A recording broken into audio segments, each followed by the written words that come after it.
How much time do y'all think the Texans really have? Hard work, hard work, hard work, hard work, hard work, work. There you go. Hard work, work. Everybody doing it right. Hard work, work, work. That's what you say. Hard work, work, work. Earn my pay. Hard work, do it every day. Hard work, work. Get up out of 2:45. Hard work, work. Let me go and earn my pay. Hard work, work. Boots on and lace. Hey, what's going on, y'all? You're tuned to the Sports Talk with Big Sarge show. I'm your host, Big Sarge. Make sure you follow me on the app formerly known as Twitter at Big Sarge Sports with a Z at the end. Follow me on the Tick and the Talk. Hold up. I'm on TikTok right now. I'm live. What's up? Because there's a lot of people who don't get a chance to see this. And so I said, hey, why not go live on TikTok? Because they need the people who follow me on TikTok who want good sports talk as well, they need to hear me. And so I don't want to leave them out anymore. So yes, what up, TikTok? Woohoo! Make sure you subscribe to the Sports Talk with Big Sarge show on YouTube at Big Sarge Media. Follow me on Instagram at Big Sarge Sports with a Z at the end. Because you know we do everything for the gram. And make sure that you are subscribed to the Locked On Texans podcast and the Locked On Texans YouTube page. What's going on? What's going on? Tell your YouTube peeps hi for me. Alexis says hello. I like Alexis. She's cool. She's real cool. Even though she came at me the other day about a Laramie tonsil thing, and I was like, what? Not at two, Alexis? At two? What's going on, Tay? To hell with the sports talk buzz and petty me, man. What's up, Darren 26? Hey, no. Hey, why you tripping, Tay? I actually do have some things. I told you I got some things in the work, man, but it's not me. Sometimes when you waiting, look, you know how it be when you're on CP time, right? Everything don't work on you want things to work on your time, but sometimes things be working on CP time. So I gotta do what I gotta do. Hey man, how was y'all weekend? Was it good? Mine was good. I actually got a chance to do a 5K with my wife down in we did the Bluebell Fun Run down in Brenham. And you know what that meant, right? That meant free ice cream for the big boy. Like I love ice cream. I don't know if y'all know that or not, but I love me some ice cream. What up, HD? Don't pull a Shannon Sharp and be the sole proprietor of your show, but still working for someone else. No, Tay. No. I've outsourced some work to be done for the show. Like I don't know how to do graphic designs and all that other stuff. I'm not good with that type of stuff, Tay. So that type of stuff has to come, you know, from an outsource. I don't know how to do that type of stuff, so I'm waiting. So yeah, we got a chance to do the 5K. Did it in pretty good time. We got free ice cream. Like in all honesty, they had the Bluebell truck set up out there, and it was packed with ice cream. Now, this is how you know that I'm a fat kid at heart, right? This is how you know I'm a fat kid at heart, right?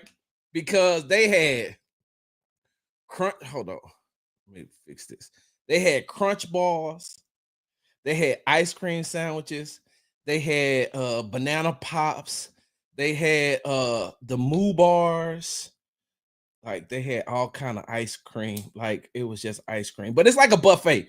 You know how it is. What's up, D Skills? What's up, HD? You know how it is at the when you go to a buffet, right? When you go to a buffet, it's one of those things where you go in with the intentions. You like, hey, if I'm gonna pay this amount of money, I'm gonna eat all I can. Side note, hey, raise your hand. Raise your hand. Hit me in the comments if you still remember. Welcome to CC's. Shit. Well, I tell you one thing. CC's kept me. CC's kept me fed for a long time. CC's kept me fed for a very long time because I was broke. I didn't have money. Hey, look, I go all the way back to the Pizza Hut days. I go all the way back to the Pizza Hut buffet days. I go all the way back to Hart's Chicken. How many of y'all remember going to the Hart's Chicken Buffet? Yeah, I do.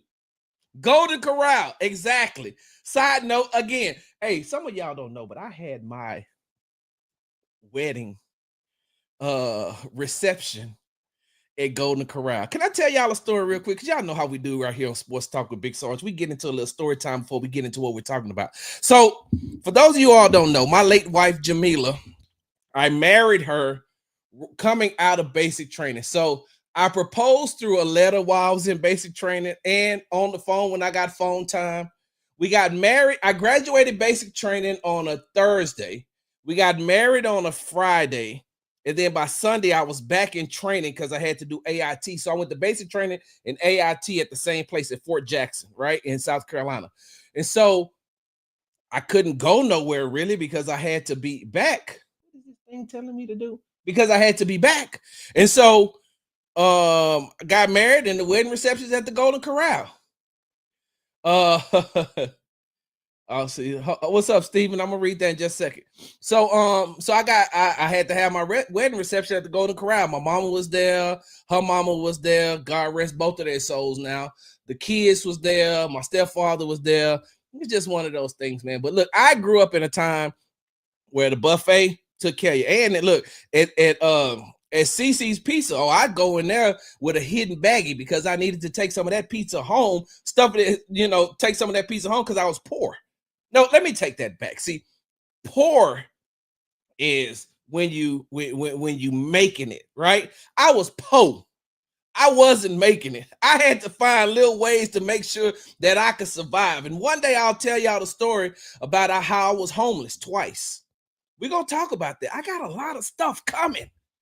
This is look, we're finishing out this first quarter of the year, and I'm telling you, I got a lot of stuff coming. But one day I'm gonna tell y'all how I was poor and homeless.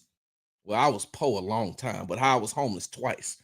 So I'll get into that. But back to the Bluebell Fun Run. I had an opportunity to do that, and I thought that I was gonna do this race and eat all this ice cream once I was finished. Shit. I had a crunch bar, and I barely made it through an ice cream sandwich because I said there's no way that I ain't gonna do no Bluebell Fun Run and not eat no ice cream. I had to have at least two. I couldn't have one. Like the crunch bar, if you look at the picture that I put up on social media of me and my wife, I had the crunch bar, right? I had to have an ice cream sandwich. Like you can't eat Bluebell ice cream without having an ice cream sandwich. You can't. I just didn't like the fact that they didn't have the cookies and cream. That sucked. Maybe next year. That's one of the things I'll put in the suggestions for next year. Yeah. What's up, everybody? It's just now joining. AD, what's good, man? Hey, look, H-Town Rundown. I appreciate y'all for having me on last week. I really love the back and forth. What's up, Derek? Good morning, my big brother. I was for the Rocks against the Nuggets. Yeah, I will talk about that.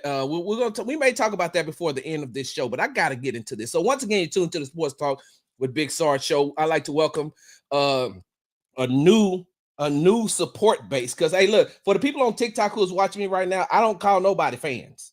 Ain't nobody fans of Big Sarge. Everybody's just supporters. If you're here right now, you're supporting me. I appreciate that. Now, let me tell you all something. Hey, give me a second. Give me a second, y'all, because I got to tell TikTok the rules of Big Sarge, right? You're not going to agree with everything I say, but just give it time, right? Just listen. Just let it manifest in your spirit. Like, listen to comprehend. Don't listen to respond. AD listen to respond. AD don't listen to comprehend. But just listen to comprehend. And if you still don't agree with it, I appreciate. Look, I appreciate that, right? Because I will respect your opinion. I just disagree with it. Same way you could do with mine.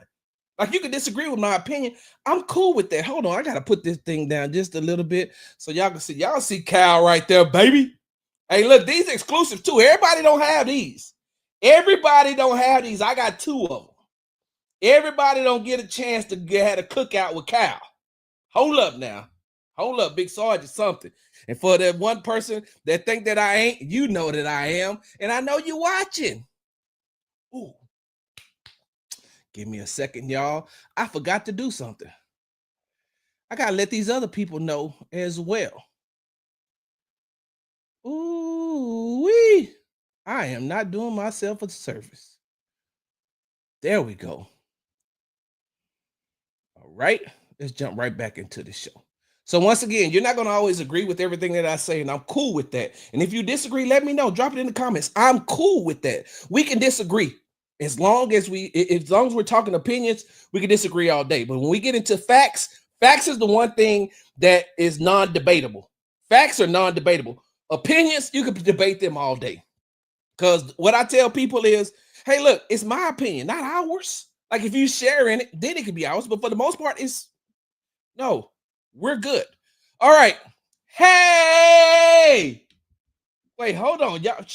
Hold on for a second. My wife just joined on TikTok. Hi, I love you. I'm telling you them about how I was only able to eat 2 ice cream bars. I mean, ice cream bar and ice cream sandwich. My wife joined. Y'all thought I wasn't gonna say hello to my wife? 80. Meanwhile, Sarge be cussing me out behind the scenes. I do be cussing you out behind the scenes, AD, because you know why. You know why, but I love it. We'll talk about that a little bit later on. All right, so once again, you're tuned into the Sports Talk with Big Sarge show. I'm your host, Big Sarge. Let's jump right into it. So the title of the title of this episode is "Time Doesn't Wait for Anything," including the Texans. And so when on Monday's edition of the Locked On Texans podcast, one of the things that I said, right? One of the things that I said was the Houston Texans don't have time. I don't know where this concept of the Houston Texans can just waste this year and then in 2026, they can get back to doing what they need to do. They can just bring in all these types of players right now, but then get back to doing what they need to do in 2026. You don't have that type of time. I don't even know where that came from. And what sparked that was I told my co-host John, I said that the one thing that Nick Caserio messed up in is that you knew 2 years prior that you were going to get rid of Laramie Tunsil. You knew that you could not afford him. You knew that he was not going to give you a hometown discount. You knew that. You knew that if he got selected to another Pro Bowl, that yesterday's prices wasn't going to be today's prices. So you knew that you had to get rid of Laramie Tunsil. And although he was protecting your quarterback, although he was protecting your quarterback, although your franchise quarterback, although he wasn't giving up a lot of sacks, he was getting older and he was getting more expensive. I understand that. Contrary to the belief that y'all letting AD put in y'all head that Sarge is a Laramie Tunsil apologist, when I've said on numerous occasions that Laramie Tunsil is one of the top 5 left tackles in the game. Laramie Tunsil is one of the best pass blocking left tackles in the game. Laramie Tunsil is not a good run blocker. And if you're going to pay the amount of money that Laramie Tunsil is going to require, let me move this go. If you're going to have to pay the amount of money that Laramie Tunsil is going to require, you cannot pay him that amount if he can't do both. If he can't be efficient at both, you can't pay him that amount of money. I've said that over and over and over again, but some people have labeled me a Laramie Tunsil apologist, right? And side note, because I'm going to get back to this time doesn't wait for anything, including the Texans. I got a point that I want to make. Let me finish this point, and then I got another point that I need to make real quick. I said that Nick Caserio knew that this was coming. And now it's like you're panicking. If you knew that you had to get rid of Laramie Tunsil, why weren't you prepared? You should have been preparing 2 years ago for this day to come. Well, not this day, but the day that you traded Laramie Tunsil. You should have been preparing for that because you knew that you weren't going to be able to keep him because the prices were going to continue to go up and up and up and up. Hold on. AD says we can't pay everyone, but the Eagles can. The Eagles have a different type of mindset. The Eagles have a different type of general manager. See, the question is the thing isn't that you can't pay all these players. The question is that it isn't that you can't. It's just that you won't. And that also kicks back over to what I said about the during the show about trying to follow the Patriot South model that seems like it's happening all over again. They're sneaking that thing in there. So you can pay them, you can, but you won't, because the franchise which you came from, that's not how you do things. That's not how Nick Caserio learned how to do things. The Eagles GM is different. The Rams GM is different. The Rams GM said, hey man, F them picks. Let's go get this thing. The Eagles GM say, hey, look, we can make it happen. We can pay everybody. Let's get some big name free agents in here. Let's pay them. Let's pay what we got and we continue to move. Nick Caserio doesn't think like that. And so I'm basing this off of how Nick Caserio thinks. See, AD, you want me to say, right?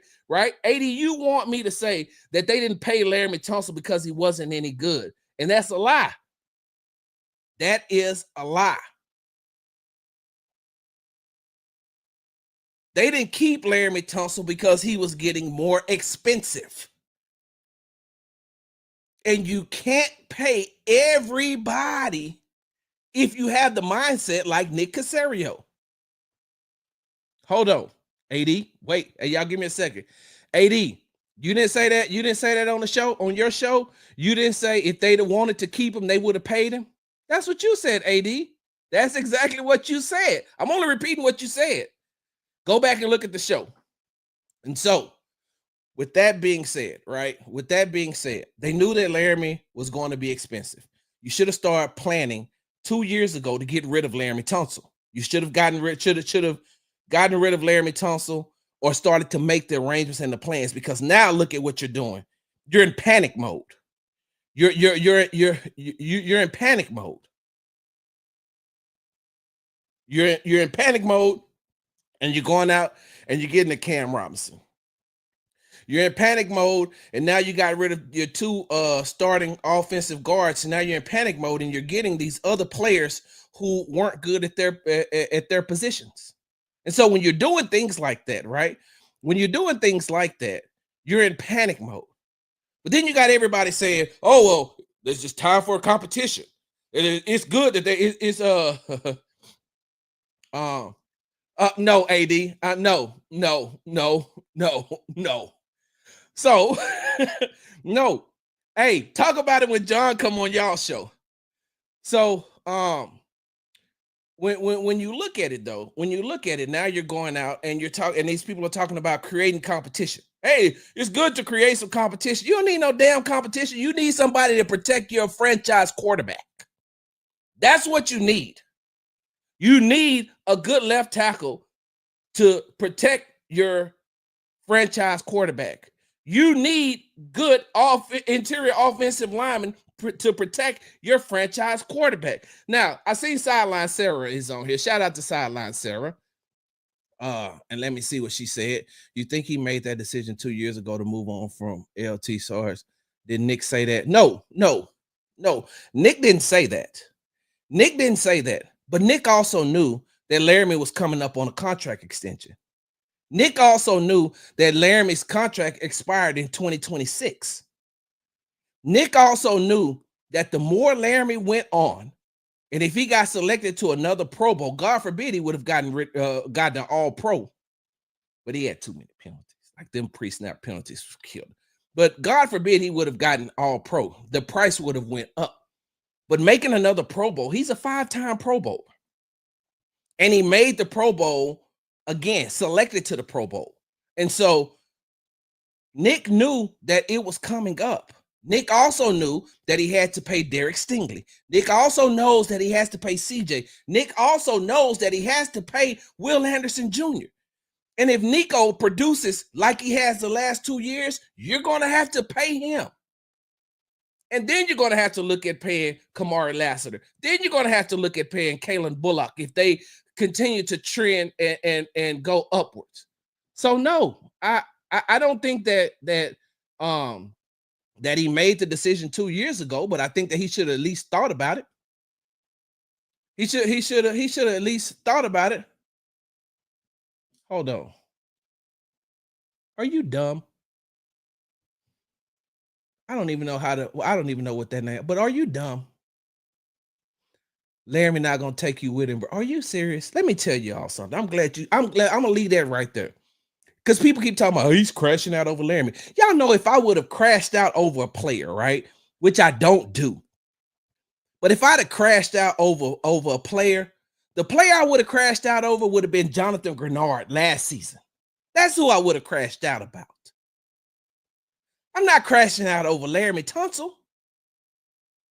Do I like Laramie Tunsil? Yes. Do I think that Laramie Tunsil is a good left tackle? I do. Do I think that he's a good pass blocker? I do. Do I think that he is a bad at run blocking? I do.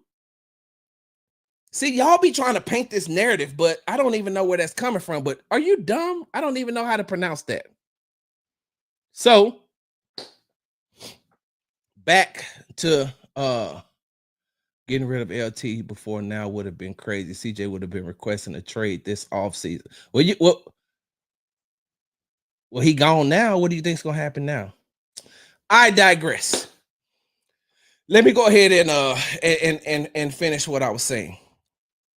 So when you look at the moves that he has made, when you look at the moves that Nick Caserio has made now that he's gotten rid of Laramie Tunsil, and he got rid of Laramie Tunsil, he got rid of Shaq Mason, got rid of Kenyon Green, and these guys that he's bringing in on these 1 and 2 year deals, and you're going to go into the draft, and I don't know if he doesn't move up the amount of talent as far as offensive linemen are concerned in this draft is not a lot. And there's a lot of people above the 25th pick that needs offensive lineman help. Now there may be some guys that's around that 25 to 30 range that could come in and maybe not start right off right from the beginning, and maybe they can sit behind 1 or 2 of these people. Maybe that's Nick's plan. I don't know what Nick's plan is, but you're really looking to get a day 1 starter. And if you're looking for a day 1 starter, what you want to do is you're going to have to jump up to get that day 1 starter if offensive line is your priority, because you also need help at the wide receiver position.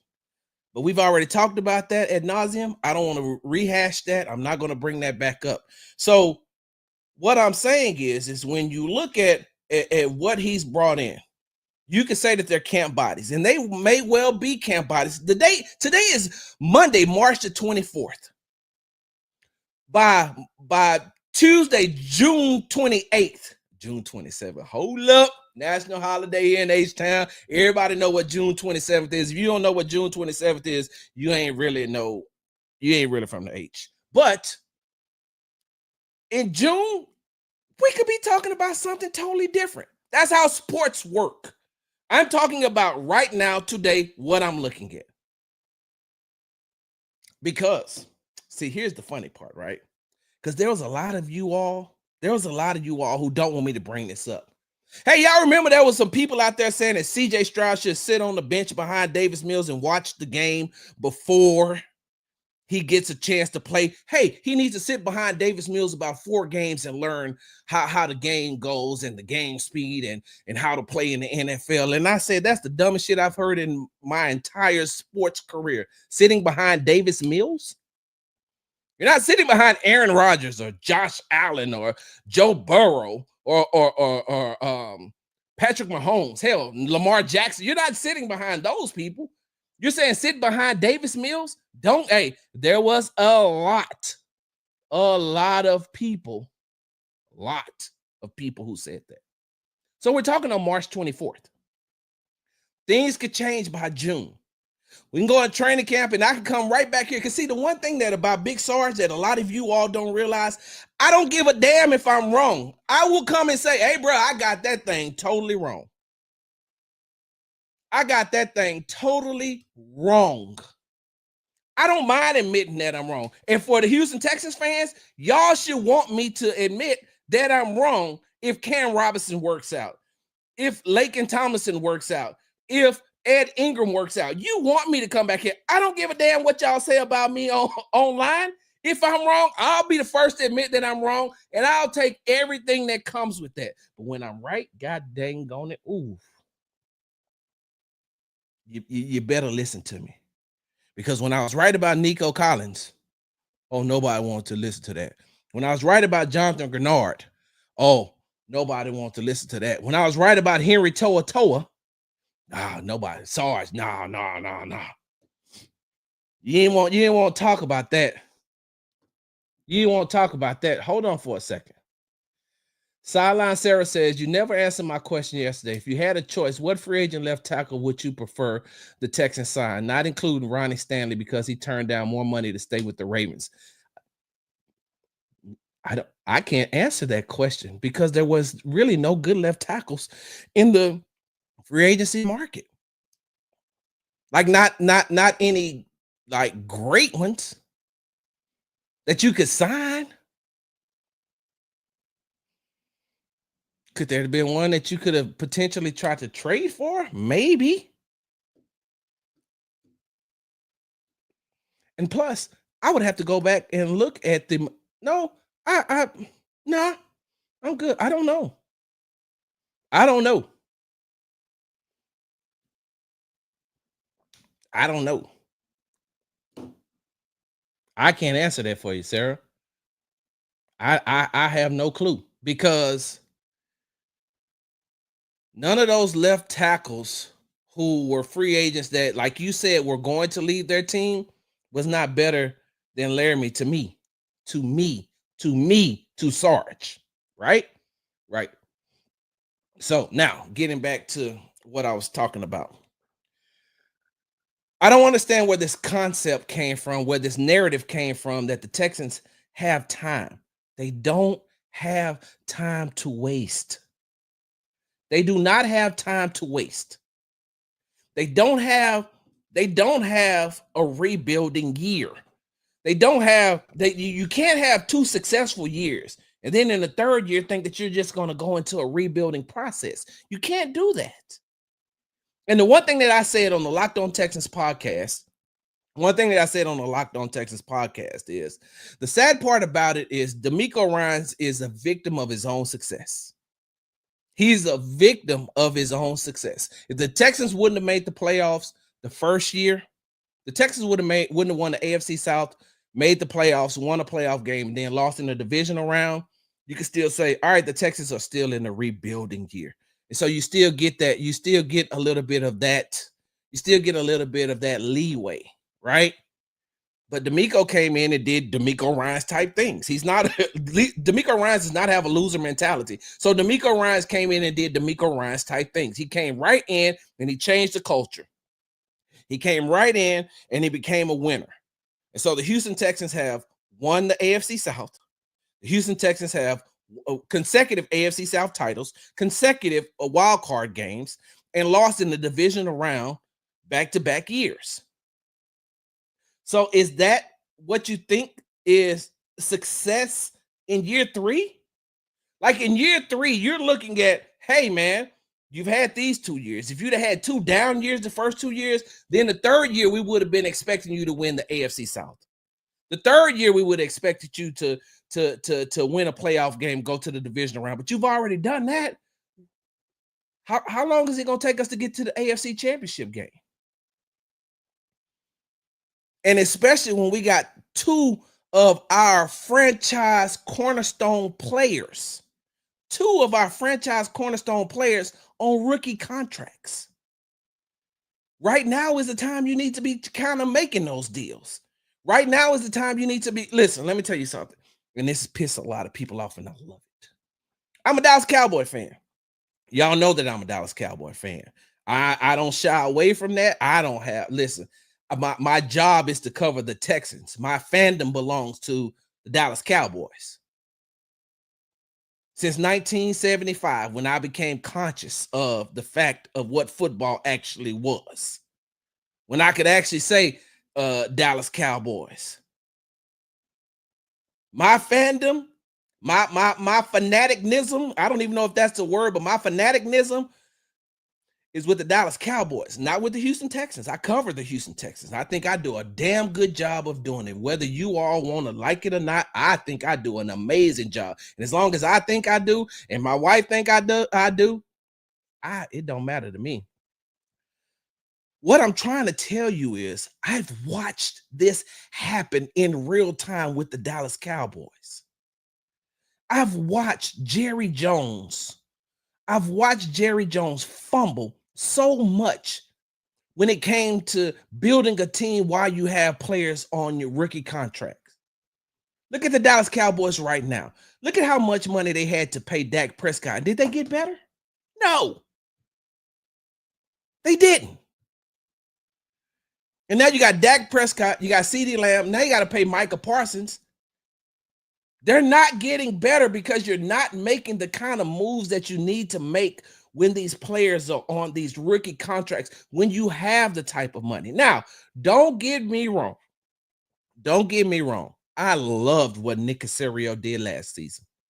I love the fact that he went out and got Azeez Al-Shaair. I love the fact that he went out and got Danielle Hunter. I love the fact that he went out and got Joe Mixon. I love the fact that he went out and got Stephon Diggs. He went for it last year. I loved it. And had it not been for injuries, I'm going to tell you right now, when I looked at the Houston Texans last year, I was asked by Randy McElvoy, a sports director over at KPRC, KPRC Channel 2. He asked me when we were doing a segment, he said, Sarge, what do you see for this team? Where do you see this team going? I said, Randy, fully healthy, this team is AFC Championship or bust. And I still believe that. I still believe that if the Texans would have stayed fully healthy last year, and I'm talking about even with Nico missing a couple of games, but if they'd have stayed fully healthy with Nico, if they'd have stayed fully healthy with Joe Mixon, if they'd have stayed fully healthy with Stephon Diggs and Tank Dell, that team had aspirations and the outlook of making it to an AFC Championship game. No doubt about it. Things happen. So he went for it last year. It didn't come up. I don't understand why you can't go for it again. You making the money work, go for it again. But no one could tell me, okay, so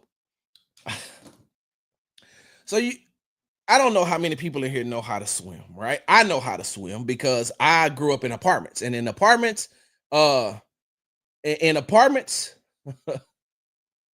Sarge, hook up space, tune in. Sarge's hook up space, tune in every day. I don't understand what that means, Mike.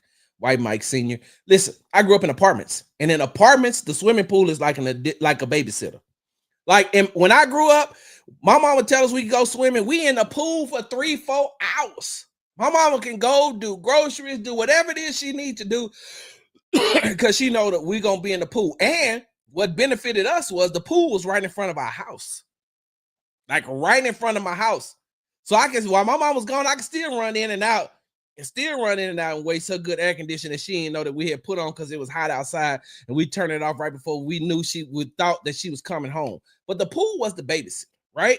So neighborhood kids, everybody come to the pool, swim, right? So have you ever seen a person with girth, right? A person with girth, because I don't want to body shame nobody. I'm just gonna say a person with girth, right? Have you ever seen a person with girth jump from the bank and do a cannonball? They hit that water and it splashed everywhere, right? They hit that water and it splashed just everywhere, right? And that's what Nick Caserio did last year. Nick Caserio did a cannonball off the side of the bank. Nick Caserio did a cannonball. Let me take that back. Not Nick Caserio. Let's say he used Titus Howard, right? Titus Howard is a big guy. He used Titus Howard, and Titus Howard did off the side of the bank and made a big splash, right? But have you ever seen, or have you ever watched diving in the Olympics? You ever watch diving in the Olympics?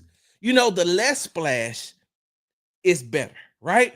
Your entry into the pool, the less splash that you make going into the pool is good.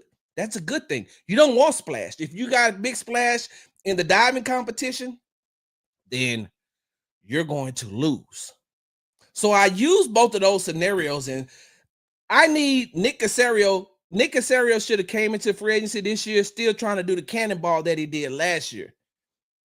But it looks like he took a dive off the diving board in the Summer Olympics and made that bloop.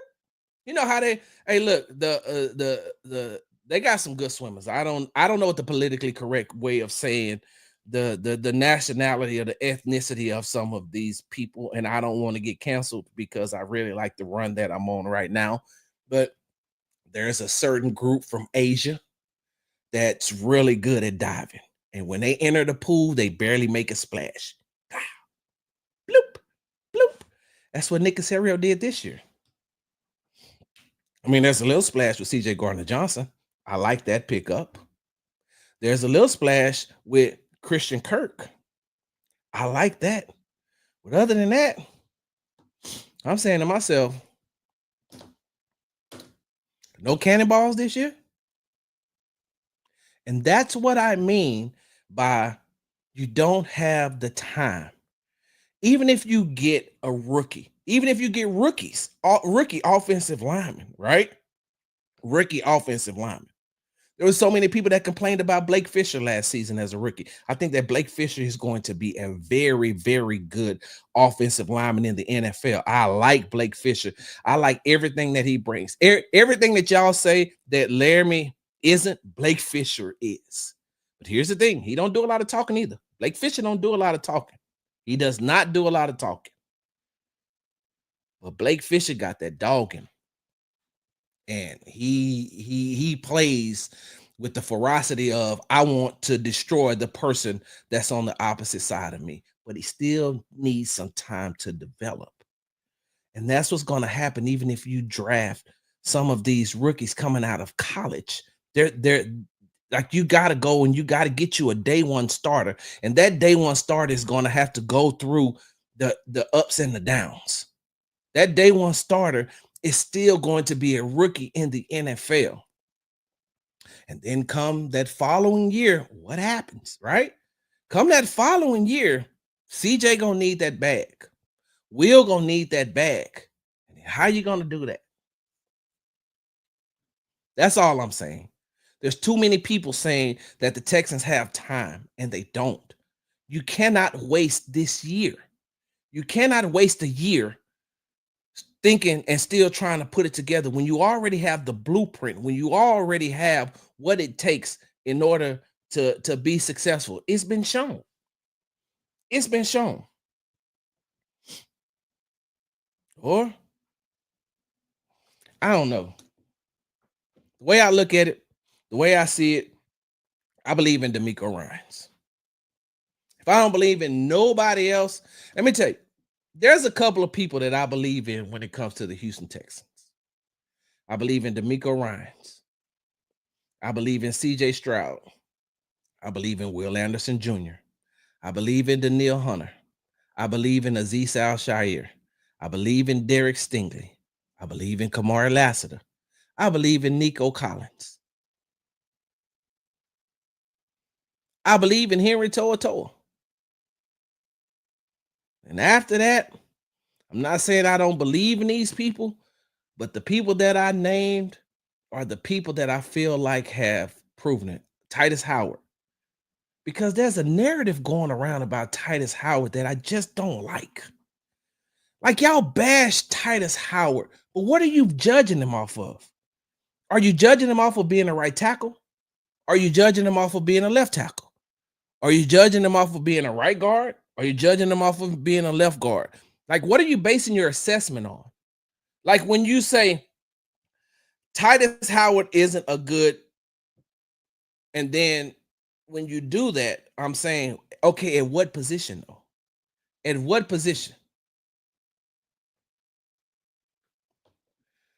Let me answer White Mike Sr. because since there's no more DEI, right? Mike feels like since January 20th, he's supposed to go to the front of the line every time. I got it, White Mike Sr. I got your comment up, all right? Hey, I'm just playing, y'all. For those of y'all who are new here, I'm just playing. Mike is invited to the barbecue. He don't even, matter of fact, he could just show up and everybody gonna continue. You know what Mike is? Mike is the manager at McNeese State. Mike is the manager at McNeese State. He get to hold the boombox. All right, Mike said, okay, so our serious question. When you talk about Cowboys and Jerry, his issues is he hires yes men. Yes, he does. Why not use Philly as an example instead of Dallas when we know Jerry got control issues? I don't understand what you mean by that because I've already talked about what the Eagles did. I already talked about what the Eagles did, so I don't understand what that means. Mike, you're gonna have to come back with me. Didn't I say I wasn't talking about? I said I wasn't talking about nobody, right? I said I wasn't body shaming. Didn't I say that? I said people with girth. Hell, if I'm a big dude, if I do a cannonball off the side of it's gonna make a splash. So that's all I'm trying to say, right? That's all I'm trying to say is that I feel like that this should have been planned for long time ago. Like you have to have a contingency plan. And maybe that's just my military mind. Maybe that's my military way of thinking. Because in the military, you got a plan, and then you got a contingency plan, and then you got a contingency plan for the contingency plan and the plan, and then you got a contingency plan for the contingency plan of the contingency plan and the plan. There's always something. Always something. Before you go out on mission, hey, let's look at every scenario that could happen. Let's look at everything that could possibly be an issue. And let's attack that. Let's attack that. Okay, so and I'm gonna because I was in Afghanistan. So let's just talking about if we're going outside of the wire. Going outside of the wire means going outside of the fob, and meaning going outside of the operational base, right? So you're going outside the wire. If you need to go from one fob to another fob, which is the equivalent to going from one neighborhood to another neighborhood, you know that on this road, you got to take this road. Now, has there been any chatter on this road about any of the Taliban? Has any of the Taliban, have you heard any chatter about a Taliban attacking this road? Have you heard any chatter about, when was the last time someone was attacked on this road? What are the locals saying about taking this road? Okay, so if we don't take this road, what is our alternate routes? And do they know our alternate routes? When is a good time to leave? Because if we leave at one time, right? We can't leave if this road has been attacked in between 2 p.m. and 4 p.m. Maybe we should make this a night mission instead of a day mission so we could throw them off. All right, so if it happens, right? What are the tactical movements of if we get attacked? Okay, so if we make it to 1-5 safely, how are we going to get back? Because when we get there, we'll also have to do our intel to be able to come back. You got to have a contingency plan. Excuse me, for your plan. You got to have a contingency plan and another contingency plan and another contingency plan for your plan. And that's all I'm asking is at some point, because Nick Caserio, let me tell you all something. Nick Caserio is a very smart guy. Nick Caserio is very smart. He's smart. I will not take that away from him. That man is very intelligent. Very intelligent. Very intelligent, very meticulous about the things that he does. That's why I can't understand how it got to this point. You know how much you know how intelligent Nick Caserio is, and you know how meticulous he is. Go back and think about the Deshaun Watson trade. Nick could have traded Deshaun Watson a long time ago before he did. Nick could have traded Deshaun Watson a long time ago, but he waited. You know what he waited on? He waited on the best deal. He waited on the best deal. I honestly and truly don't believe that what the Texans got from the Commanders was the best you could have got from Laramie Tunsil. Even if you're going to trade him and you knew that you were going to trade him, why not trade him the year prior? Trade him coming off that season. Hey man, Laramie may be up for, we may be able to trade him. Uh don't read the comments. They were out of control.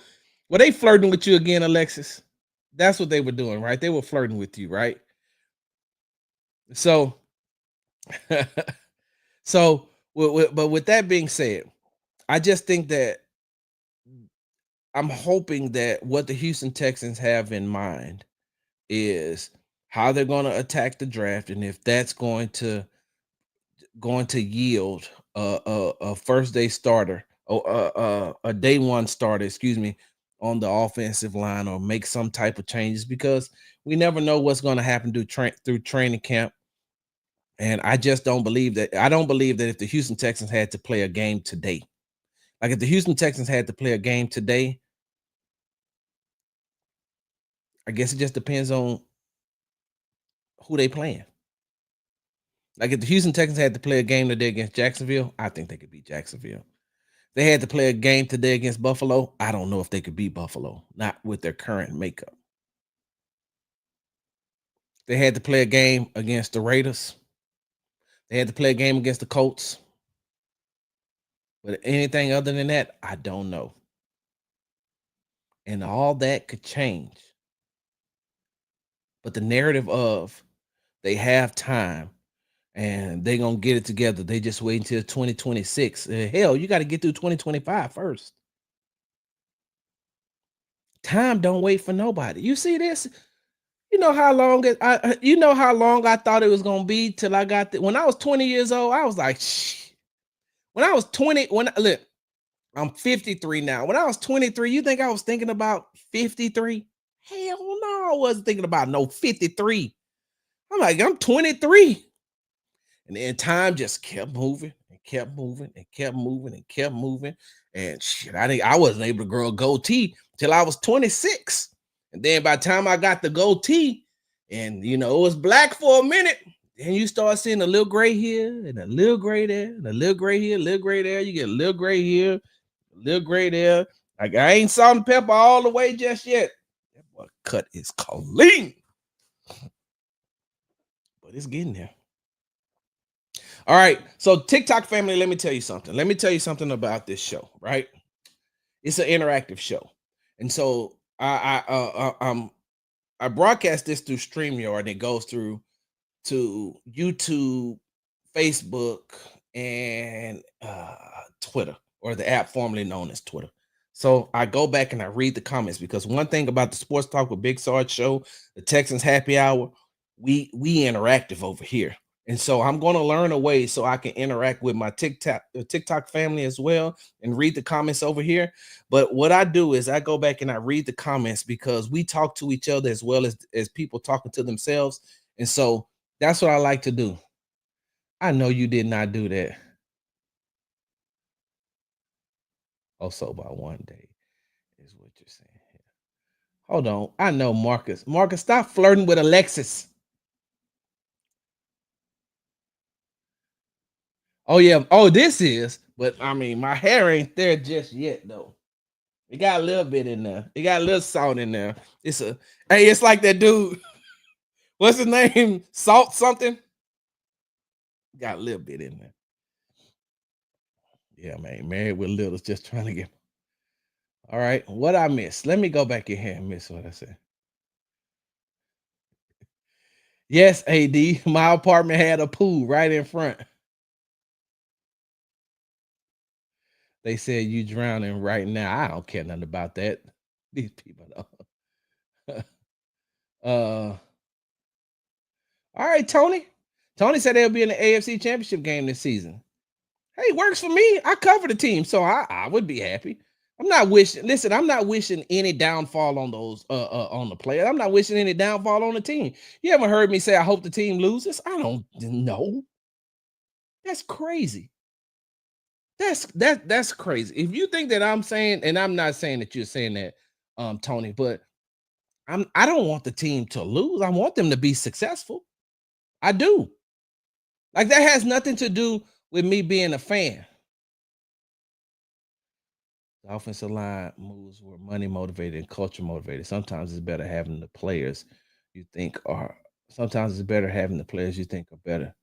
Culture, I don't know what that means, culture motivated, Tony, because some of the guys that were signed got some sketchy things in their past as well. So harder to make it work if Tunsil asking for 35 million next year just to age out. Brandon, that's what I'm saying, Brandon. I agree with that. I agree with not keeping Tunsil because you can't afford him. I agree with that. The only way that I see paying Tunsil that type of money is his run blocking grades would have had to match his pass blocking grades. If the run blocking and the pass blocking match, then I say, hell yeah, give him that type of money.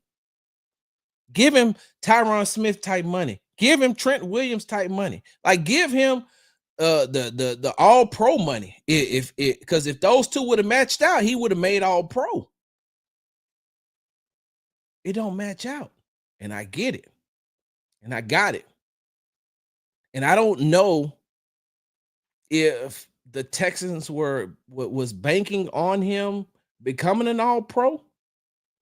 I mean, Pro Bowl, he got selected to the Pro Bowl, but all pro, like to me, 35 million, that's a lot of money. That's a lot of money for a player that you can't consistently run behind. That's not a lot of money for a player that's only giving up 2.5 sacks and protects the blind side of your quarterback.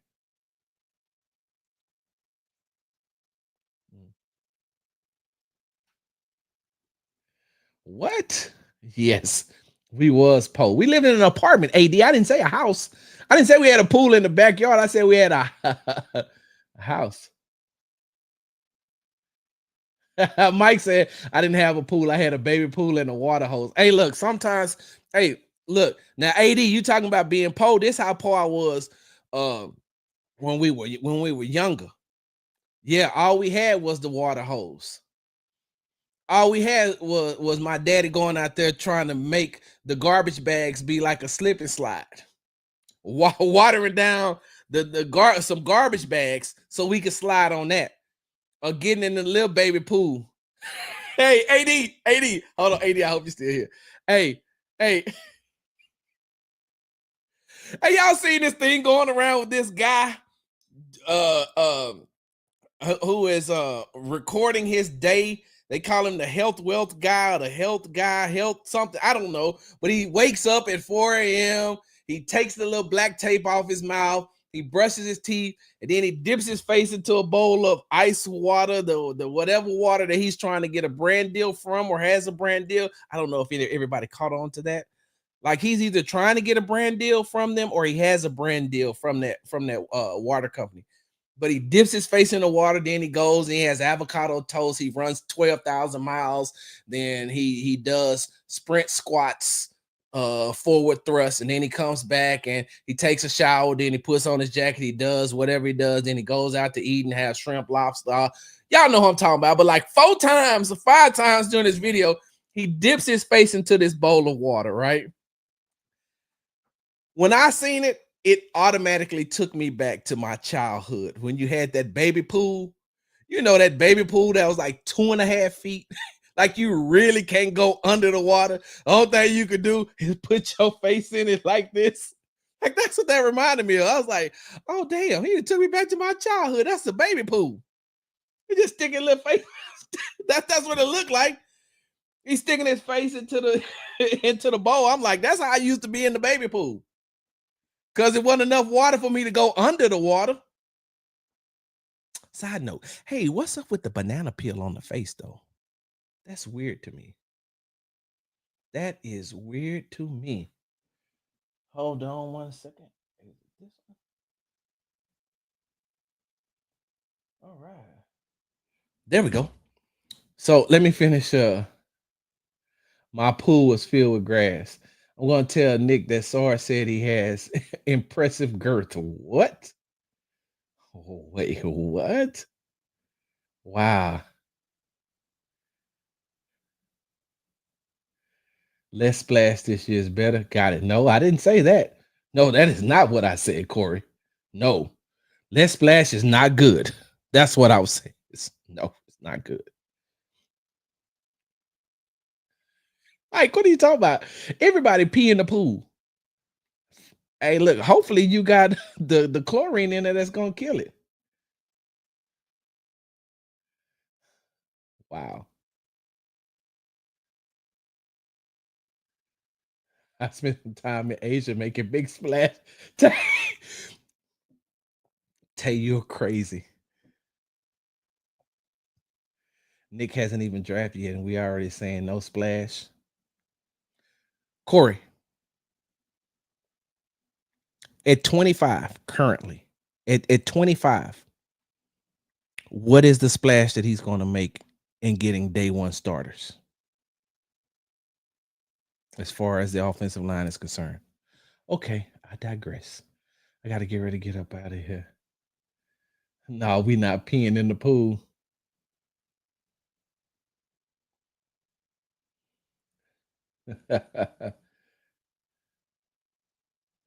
What did I miss? I can't do that, Sarge. When you want somebody, you gotta go for it. Gotta shoot my shot, boss. All right. Key for Texans, whatever position is must hit on first three picks. I gotta feel Nick gonna move up and down like crazy. Mike, hey, look, and that's what I'm saying, Mike. That's what I'm saying. Like that would be the cannonball from the side of the pool. If he goes in, he say, "All right, we about to do this thing. I want this offensive lineman. I want that offensive lineman." And I'm not look. Make sure you subscribe to the Locked On Texans podcast because John Hickman does an amazing job at breaking down offensive linemen. Like he does an amazing job of breaking down offensive linemen. And on the H-Town rundown, AD does an amazing job of breaking down linemen as well. They do an amazing job of breaking down, and I know me and AD go back and forth, but they do an amazing job over there. And White Mike Jr. will come with the stats. Like he stat man. Yeah, that's me. So I hope that they do that. All right, let me see. Nick built this team to not need day one starter in the draft.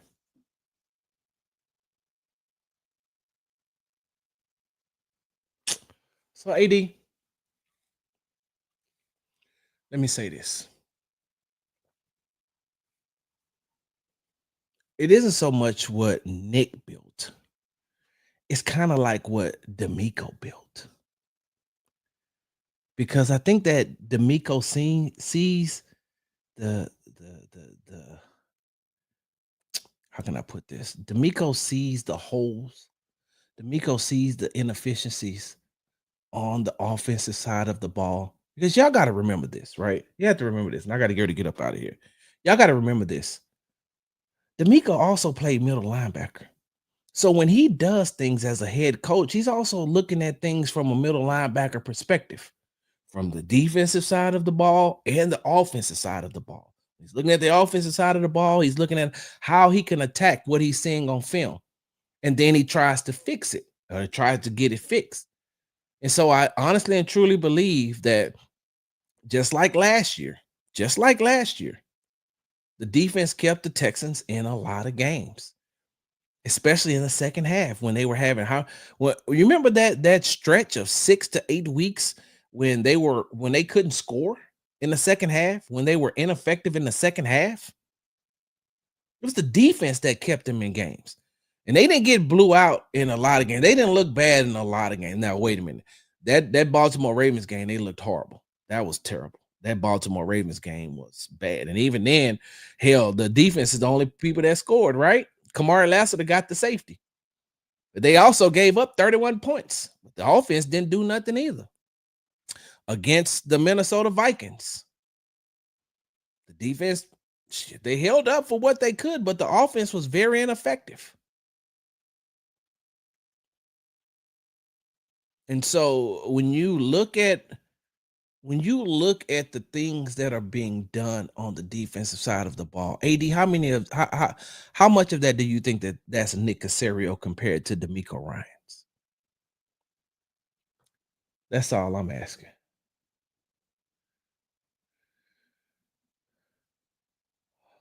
Current comment. That's what I think too. I think they need a day one starter at wide receiver. But you let these other people tell it. No, they don't. They don't need that. Uh you talking about because of the cowboy hat? Hold on. There were definitely some times last year when an audible would completely change the play results. Exactly.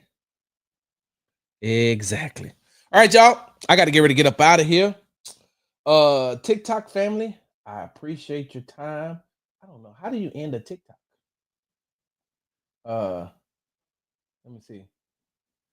Hey, the youngster, I see your comment. Yes, that Houston Texans defense has been solid for years. It has been. We need to work on that offensive line, nothing else. And that's all I'm saying, y'all. That's all I'm saying. Is that no, I'm not liking the free agent the free agency pickups that the Houston Texans have done on the offensive line. But I've also haven't seen them play for the Houston Texans. I haven't seen them play in a Nick Caley system, which we still don't know what that is because we've never seen Nick Caley call a play. We're only assuming what Nick Caley is going to be able to do because of the people that he's been under and the teams that he's been at. We don't know that just yet. So I don't know.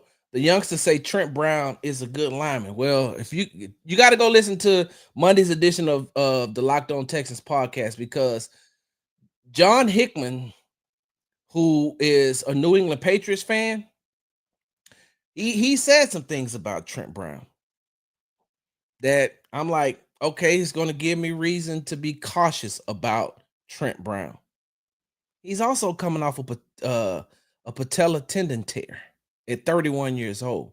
So for as much as we talk about what are you going to get from Stephon Diggs coming back from an ACL, what are you going to get from an offensive lineman that's coming off that type of injury?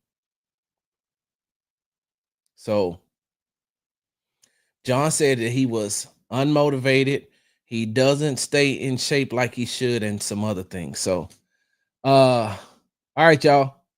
Walmart wings. Nope. All right. I'm out. How do you stop a live over here though? I'm just gonna do it like this. Maybe that'll stop it.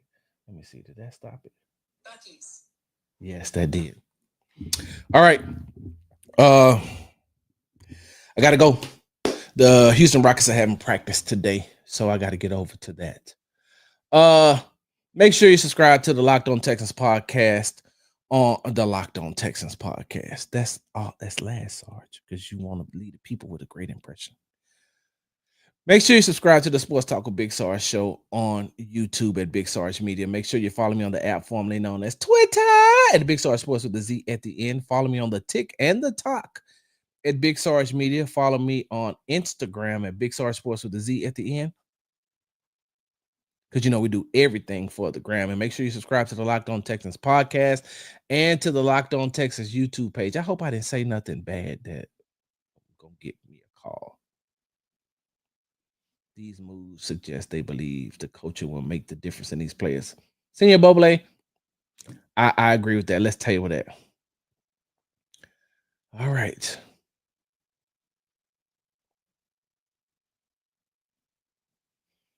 Hey, AD, since you off, call me in about an hour. Big Sarge, I'm out. Hard work, hard work.